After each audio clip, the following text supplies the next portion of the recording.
इस समय हम लोग मौजूद हैं एक ऐसे व्यक्तित्व के पास जो कि पूर्व में इलाहाबाद यूनिवर्सिटी के ये छात्र रह चुके हैं, छात्र का नेताओं का चुनाव भी लड़ चुके हैं। हम बात कर रहे हैं जितेंद्र जी का, और आज हम बात करेंगे वो क्योंकि उनके पीछे पीछे कुछ दिनों से एक ऐसा कारवां चल रहा है जिसकी कार्यक्रम को देखा जाए तो 12 फरवरी को होना है, लेकिन एक जनसमूह इनके पीछे चल रहा। बात करेंगे उन सारी चीजों के बारे में, क्योंकि 12 फरवरी को मान्यवर काशीराम जी का और बाबा साहब अम्बेडकर जी का मूर्ति ग्राम सभा गोशलपुर में जिला गाजीपुर में लगने वाला है।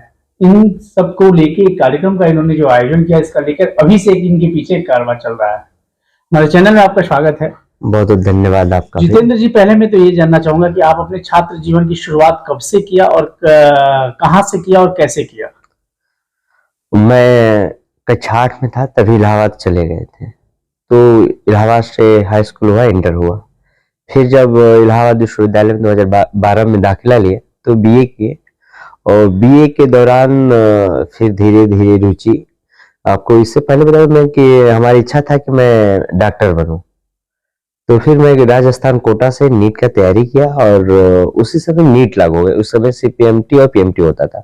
तो फिर हमने कहा लगा कि हम राजनीति से दूर हो जाएंगे, और मतलब सोशल वर्क से दूर हो जाएंगे। तो फिर मैं विश्वविद्यालय में बीए किया। तो फिर हम सोचे कि हम पढ़ाई करेंगे। फिर पढ़ाई के दौरान पता चला कि मैं अगर विश्वविद्यालय से चुनाव लड़ता हूँ तो लोकसभा और विधानसभा पहुंचने में आसानी होगा।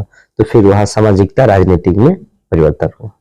तो ये मैं जानना चाहूंगा जितेंद्र जी, ये बताइए कि राजनीति में आने का आपका मुख्य उद्देश्य क्या है? राजनीति में आने का मुख्य उद्देश्य है कि जो इस समय जो गरीबी अमीरी की खाई है, जो अभी भी असमानता है, जो बेरोजगारी का आलम है, तमाम जो भी है कि एक पैमाने पे जो संविधान में कहा कि सबको समानता का अधिकार वो मिल सके। तो इस तरह की लड़ाई तो पूर्व में भी बहुत सी पार्टियां लड़ते आई हैं, करते आई हैं, लेकिन कहीं ना कहीं वो एक जगह तक, जातिगत जगह तक जाके सिमट गई। इस बारे में आपका क्या कहना है? नहीं, बिल्कुल आपकी बातों से मैं सहमत हूं, लेकिन तमाम लोग आए, लेकिन मेरा प्रयास है कि जातिगत में राजनीति न करके सर्व समाज की मैं बात करूं। और आप इलाहाबाद में किसी भी पूछिएगा, इलाहाबाद में कभी भी एक जाति समुदाय का मैंने लड़ाई नहीं लड़ा। जब भी छात्र राजनीति, आप तो जानते हैं साहब कि छात्र राजनीति जो होता है, सभी छात्र छात्राओं सबको एक साथ लेके चलना, और हमारे अंदर 1% भी नहीं है कि मैं कभी जातिगत राजनीति करूं। हम सभी समुदाय से मिलता हूं, सभी के हक की लड़ाई लड़ता हूं। मतलब जिसके साथ अन्याय होगा उसकी लड़ाई लड़ेंगे, वो भले किसी भी समुदाय का हो।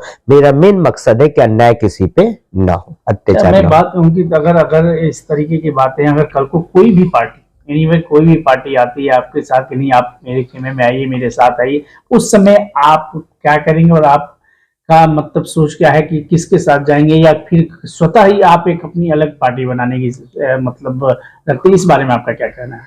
सबसे पहले तो मैं क्लियर कर दे रहा हूं कि ना कोई हम पार्टी बनाएंगे, ना कोई संगठन बनाएंगे, क्योंकि लोग तमाम संगठन हजारों बनाए हैं और हजारों पार्टियां भी बनाए हैं। तो जो गलती कुछ लोग की है वो गलती हमें नहीं करना है। इस समय हम लोग के पास कई विकल्प है, ठीक है।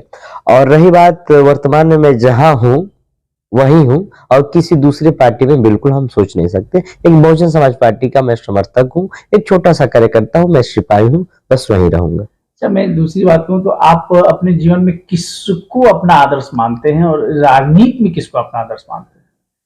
हमारे मसीहा डॉक्टर बी आर अम्बेडकर साहब को मैं अपना आदर्श मानता हूं। उनके संघर्ष से लेकर राजनीति हर कदम पे उनसे सीखने को मिलता है। अब आती है वर्तमान की परिस्थिति को देखते हुए कि 12 फरवरी को जो आपका कार्यक्रम होने जा रहा है, बाबा साहब अम्बेडकर जी की मूर्ति और माननीय काशीराम जी की मूर्ति जो आप अपने ग्राम सभा गोशलपुर में लगाने जा रहे हैं, इसके पीछे मुख्य उद्देश्य क्या है आपका? हाँ, मुख्य उद्देश्य मेरा यही है कि गाजीपुर बलिया मऊ, गाजीपुर का मैं निवासी हूँ।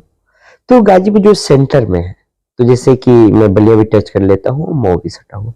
मुख्य उद्देश्य है कि जो इस समय युवा भ्रमित दिशा में है, कोई भी लालच दे रहा है तो उस पार्टी में चले जाए और तमाम संगठन में चले जा रहे हैं, और क्या उनको करने का मुख्य उद्देश्य युवाओं का क्या होता है, उससे मतलब कि बहुत युवा भटक चुके हैं।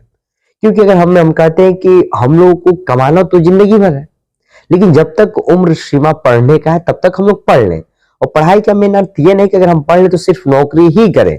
अगर शिक्षा वास्तविक युवाओं को मिल जाएगा तो सही रूप से अपनी जीवन प्रयत्न अपना उनका जीवन का निर्वहन कर लेंगे। तो इसलिए युवाओं को हम मोटिवेट करें कि आप शिक्षा से पहले जागरूक होइए। अगर हम अपना आदर्श अगर डॉक्टर अम्बेडकर साहब को मानते हैं तो उनकी एक एक कही बातों में संघर्ष है, एक एक कही बातों को हमें कहीं ना कहीं ऊर्जा देती है। तो मेन मकसद यही कि हम जो युवा तमाम लोग भटक रहे हैं, तमाम लोग जो गलत दिशा में जा रहे हैं, उनको मैं सही दिशा दे पाऊं, मैं समझा पाऊं, मैं बता पाऊं कि हमको किधर जाना है और हम इस भारत में क्या चल रहा है, इस भारत में क्या चल, इस भारत के तमाम सत्तारूढ़ पार्टी जो है उससे हमको कैसे लड़ना है।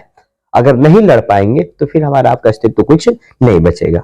12 फरवरी का जो आगामी आपका कार्यक्रम है उसमें आप किसके द्वारा उनका अनावरण कराने वाले हैं? कोई आपका कोई विशेष कोई व्यक्तित्व है या फिर विशेष व्यक्ति है या विशेष कोई ऐसा कार्य अतिथि हो जो आने वाला हो उस दिन? जी देखिए, अभी हम लोग बात वार्तालाप चल रहा है, अभी क्लियर नहीं हो पा रहा है, लेकिन जाने कि जो भी आएंगे खुद में एक बहुत बड़े जो उत्तर प्रदेश नहीं भारत उनको जानता होगा, इतना मैं आपको बता देना चाहता हूँ।